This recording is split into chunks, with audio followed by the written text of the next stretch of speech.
kunci Anda sukses dunia akhirat, percayalah takdir. Dan semua takdir itu baik, tapi kita belum tahu rahasianya. Allahu Rabbi wal Islam dini wa Muhammadan Rasulullah wa yaqini. Selama saya di Indonesia, itu yang saya ambil pelajaran. Kita orang Indonesia selalu harus dunia. Tidak ada akhirat sendiri. Dunia dan mau kaya di dunia kaya, selamat di dunia selamat. Jadi dunia itu harus dibawa. Kalau udah bahasanya akhirat, pasti orang bertanya, terus dunia kita gimana? Makanya begitu saya membaca sukses dunia akhirat, wah ini Indonesia ini.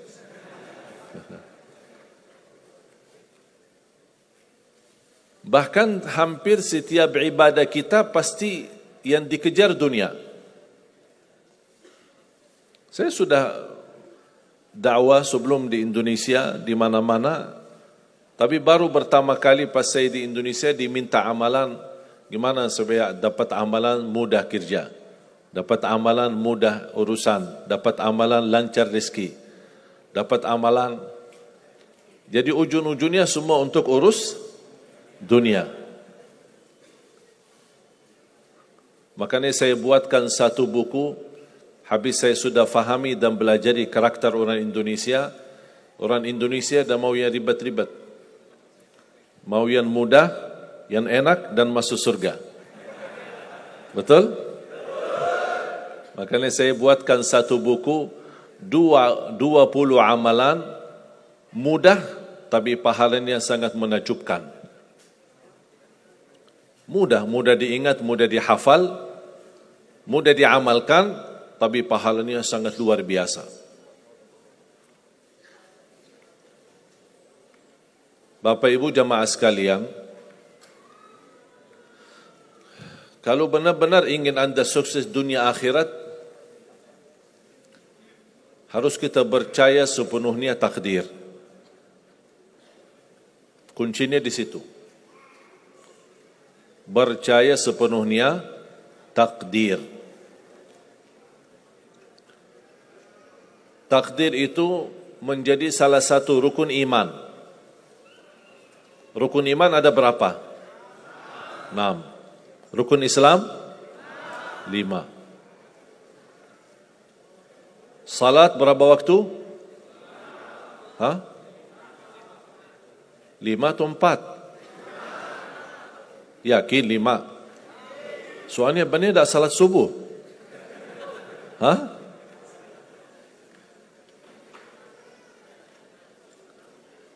Takdir itu menjadi salah satu rukun iman. Tapi banyak di antara kita yang belum percaya sepenuhnya soal takdir. Dan kita sifat manusia, mohon maaf, suka tidak adil. Contoh, kalau Allah berikan karunia, nikmat, pertama kita lupa bersyukur. Yang kedua, kita tidak pernah berkata sama Allah, ya Allah kenapa aku dapat nikmat ini? Tapi sebaliknya, kalau kita diuji oleh Allah, kita kurang sabar, dan kita bertanya sama Allah, ya Allah kenapa saya diuji? Faham enggak? Kalau kita dapat nikmat, ada enggak orang-orang yang lulus misal ujian, dia berkata, ya Allah kenapa saya lulus ujian? Tak pernah. Tapi kalau dia tidak lulus, dia bilang apa? Ya Allah kenapa saya tidak lulus? Ketika ditimpa musibah, dia selalu merasa nyesal atau merasa sakit hati, tersinggung. Berkata sama Allah, kenapa saya diuji? Padahal saya orang baik. Saya jaga salat, saya berusaha mendekat sama Allah. Tapi saya merasa bertambah berat ujiannya. Tapi sebaliknya, ketika diberikan nikmat, dia tidak pernah menyebutkan, ya Allah kenapa saya mendapatkan nikmat ini? Kayaknya si fulan lebih fantas mendapatkan nikmat. Itu tanda manusia tidak adil. Tidak bersikap adil. Makanya subhanallah, semakin anda mantap imannya terhadap takdir, semakin hidupmu jadi nikmat. Saya kasih contoh.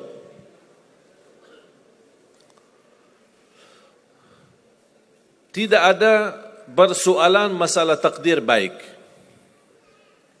Itu bukan masalah bagi kita.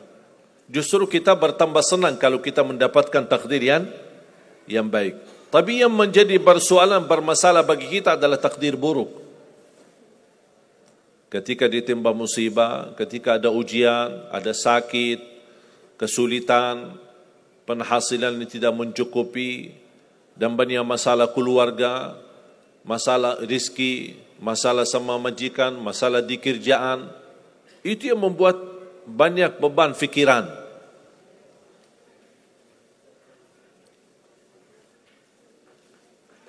Tapi kita harus tahu, sebenarnya walaupun takdir itu ada baik, ada buruk, kenyataannya buruk, nampaknya buruk, tapi hakikahnya baik. Hakikahnya baik. Tapi kapan kita bisa tahu takdir yang buruk ini bisa menjadi baik bagi kita? Belum tentu sesaat terjadi ujian itu. Bisa jadi belakangan, bahkan bisa menjadi sekian lama baru kita tahu dan sadar ternyata takdir itu baik bagi kita.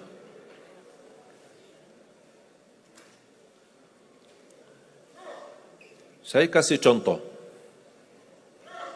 melalui cerita. Saya buatkan satu cerita, ingin memberikan pesan kepada orang muslim, orang beriman, betapa besar karunia Allah dan pertolongan Allah melalui takdir. Ada seorang berdoa, dan saya yakin anda semua berdoa.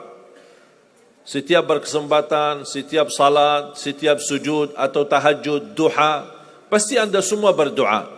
Ada yang diinginkan, ada yang hajat-hajat yang belum terkabul, belum tercapai. Bertemu orang salih, bertemu ulama, bertemu habib, minta didoakan, tolong doakan, semoga lancar urusan saya, semoga dapat jodoh, semoga insya-Allah dapat keturunan, semoga hasil dan rezeki yang saya dapatkan menjadi berkah dan bermanfaat bagi saya dan keluarga. Ada orang berdoa kepada Allah Subhanahu wa taala. Mohon jamaah sekalian dengar cerita ini baik-baik, karena ada pesan hikmah yang kita bisa ambil.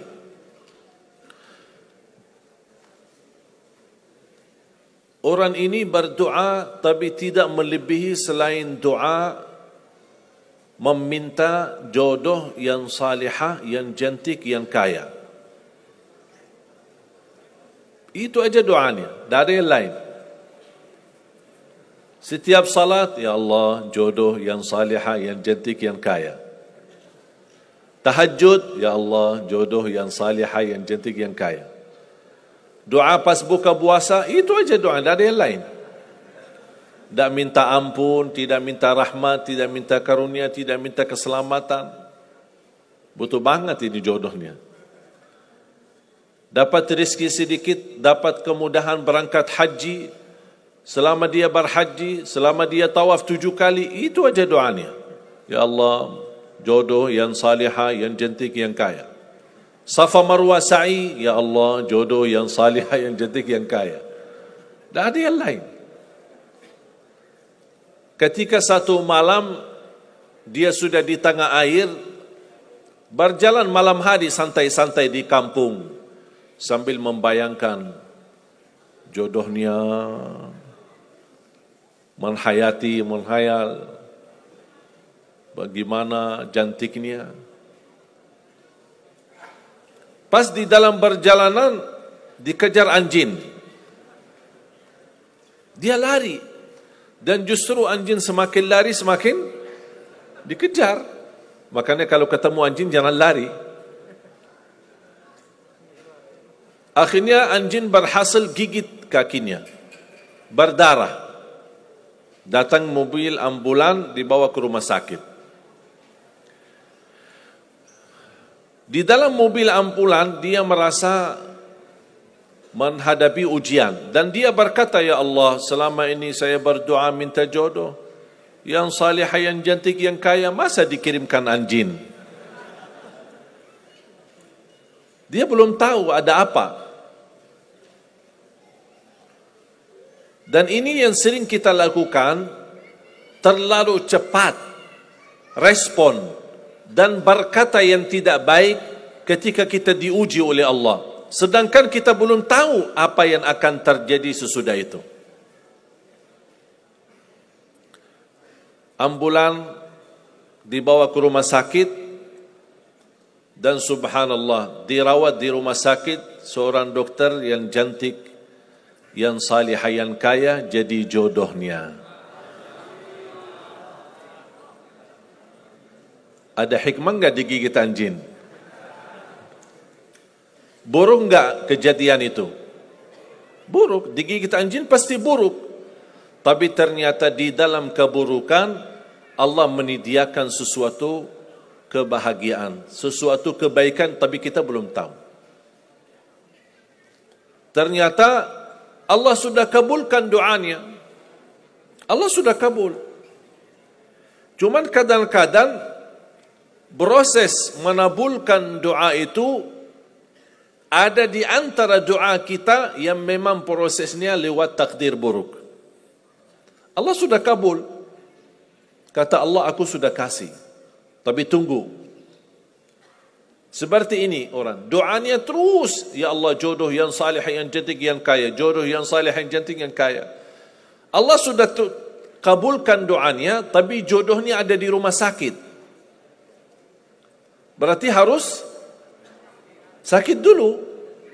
Gimana cara sakit dulu? Allah punya bermacam cara, berbagai macam cara. Bisa sakit, tiba-tiba sakit, bisa apa saja alasannya. Di antaranya tentara Allah yang ada di bumi, semua yang bernyawa makhluk Allah, patuh dan taat kepada Allah Subhanahu wa taala. Di antaranya anjing. Allah perintahkan gigit si fulan biar ketemu jodohnya di rumah sakit. Jalanin tugas. Memang kita menyesal ketika terjadi kecelakaan, tapi kita tidak tahu apa hikmah di belakang kecelakaan itu. Dan sering saya bilang sama jemaah, mudah-mudahan Allah kabulkan semua hajat-hajatmu. Walaupun digigit, mau enggak digigit anjing dulu?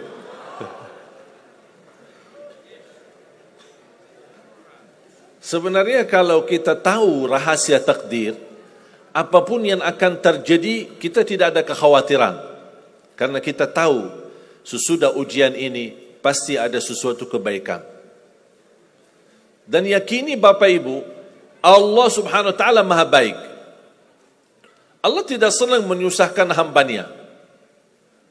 Tapi kadang-kadang proses untuk menuju kebaikan ada kesulitan dan tantangan.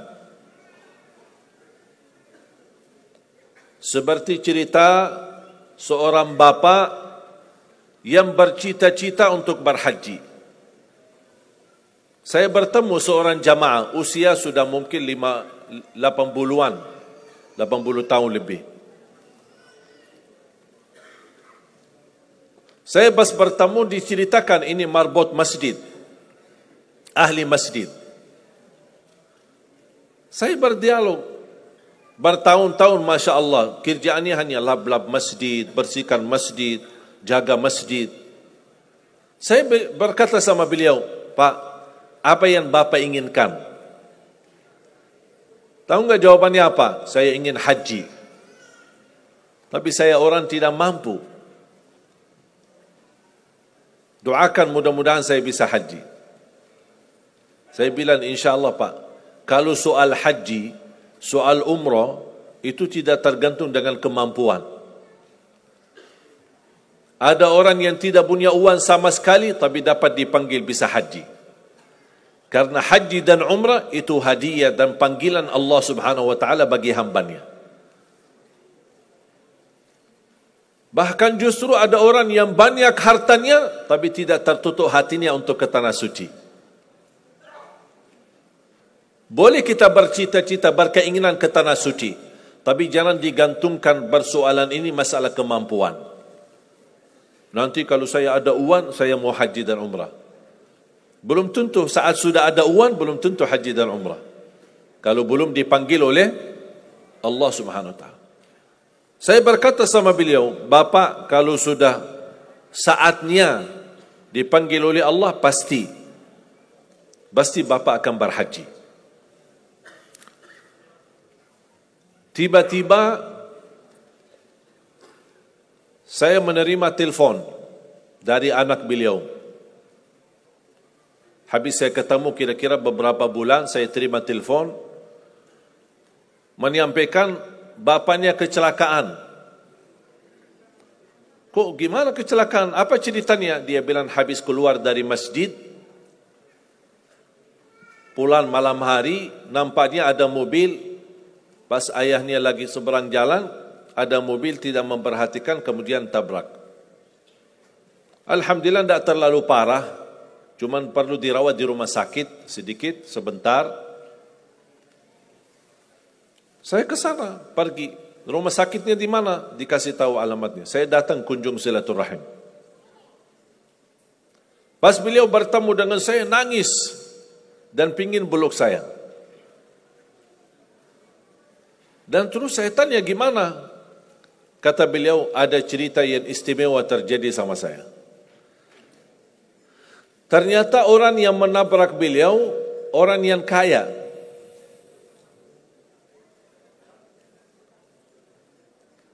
Habis itu, orang yang kaya minta maaf sama si bapak ini. Mohon maaf Pak Haji, mohon maaf Pak Haji. Beliau tambah nangis. Orang kaya bingung, ya kenapa sih setiap mohon maaf, malah nangis dia. Ditanya, kenapa Pak nangis? Sakit? Tidak, karena bapak dari tadi bilang Pak Haji, sedangkan saya belum haji. Tertutup hati orang yang kaya, yang dia sediakan biaya haji dan bisa berangkat. Dan kata beliau, betul apa yang disampaikan ketika pertama kali bertemu. Kalau sudah saatnya dipanggil oleh Allah, pasti bisa ke tanah suci. Walaupun ditabrak mobil. Berarti intinya apa? Apa yang saya ingin sampaikan, jangan ada yang merasa menolong atau merasa sakit hati atau merasa tersinggung ketika menghadapi ujian.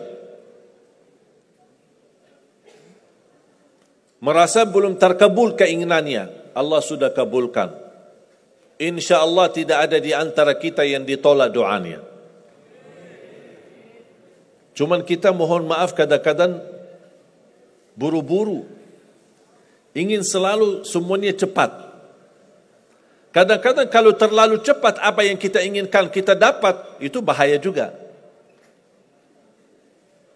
Dan Allah ingatkan, kalau manusia, Allah tidak sulit menjadikan manusia semuanya kaya. Kalau sekarang saya bertanya, mau enggak semuanya jadi orang kaya? Pasti mau, siapa yang tidak mau? Coba bayangkan,